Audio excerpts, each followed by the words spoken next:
teks pidato 1 Juni 1945 dan buku teks utama pendidikan Pancasila.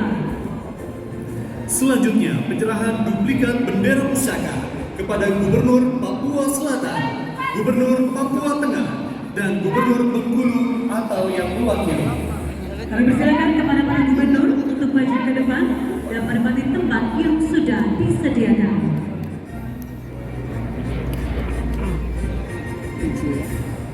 Sekali lagi, kami undang untuk maju ke depan kepada Gubernur Papua Selatan, Gubernur Papua Tengah, dan Gubernur Bengkulu atau yang mewakili.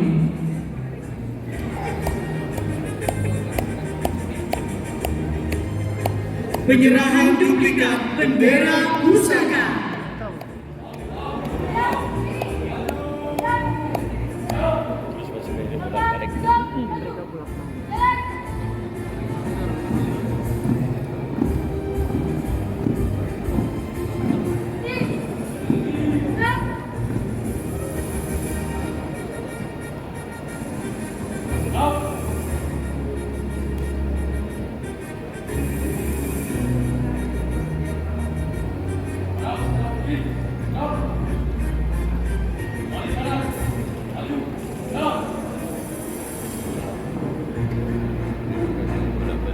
Penyerahan duplikat bendera pusaka kepada Gubernur Papua Selatan, Gubernur Papua Tengah, dan Gubernur Bengkulu atau yang mewakili.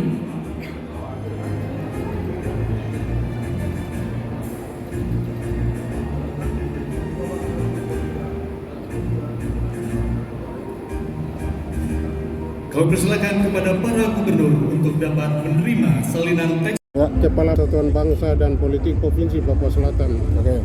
Saya hadir di sini berkenaan dengan penyerahan duplikat bendera pusaka kepada Gubernur seluruh Indonesia. Oke. Kesan saya pada hari ini yang saya betul-betul terkesima itu cerita Megawati, Ibu Megawati tentang awal mamanya jahit bendera. Itu saya terkesima sekali bahwa yang tahu betul tentang bendera merah putih adalah Ibu Megawati. Yang lain itu kita cuma mendengar saja. Dan saya merasa bahwa pada saat itu ibunya Mega yang menjahit bendera, saya melihat bahwa saya menyimak bahwa ibu ini pada saat itu dia masih berpikir untuk Indonesia harus merdeka. Ketika ibu berpikir tentang Indonesia harus merdeka, maka ibu buktikan dengan menjahit bendera, mempersiapkan Indonesia merdeka. Dan pada saat itu ibu tidak berpikir bahwa kapan Indonesia merdeka, tapi ibu punya cita-cita untuk Indonesia merdeka, maka saya harus siapkan bendera. Dan bendera yang disiapkan itu, bendera kita adalah bendera merah putih. Dan pada saat itu kalau ibu tidak berpikir saya harus siapkan bendera merah putih, sampai hari ini kita belum bisa tahu bahwa bendera kita itu warna apa. Nah, gagasan ibu pada saat itu menentukan bahwa saya harus siapkan bendera kita adalah bendera merah putih, dengan arti yang sebagaimana kita pahami bahwa bendera merah putih, merah berani, putih suci. Ini sesuatu gagasan yang tadi menurut saya itu saya merasa bahwa ini sangat historia yang kita tidak boleh lupakan, karena yang saat ini ibu yang tahu betul itu cuma Ibu Mega. Sehingga kita wajib menjaga Ibu Mega ini secara baik, dengan baik. Tiada seseorang pun yang akan mengetahui, memahami tentang bagaimana bendera itu jadi. Yang tahu itu cuma Ibu Mega.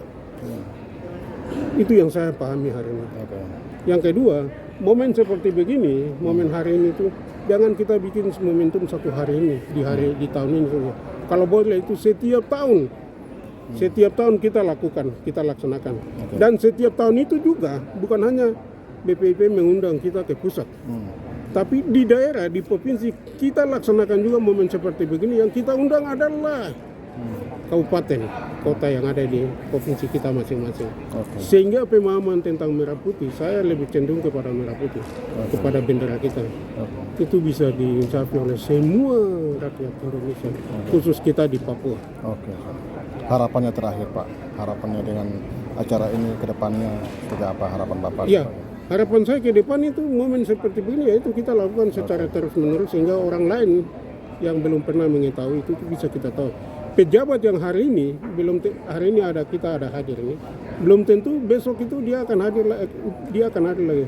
Karena mungkin ada yang nanti pensiun, ada yang diganti bergeser kemana sehingga keberlanjutan pemahaman tentang bendera pusaka ini nanti hilang, terputus. Dengan demikian saya mohon kepada BPIP, kita tetap melaksanakan kegiatan ini di setiap tahun. Dan bahkan penyerahannya kepada provinsi juga harus dilakukan di provinsi. Untuk kabupaten ini kan yang kita yang datang ini kita yang dari provinsi. Oke, siap. Oke, makasih Pak.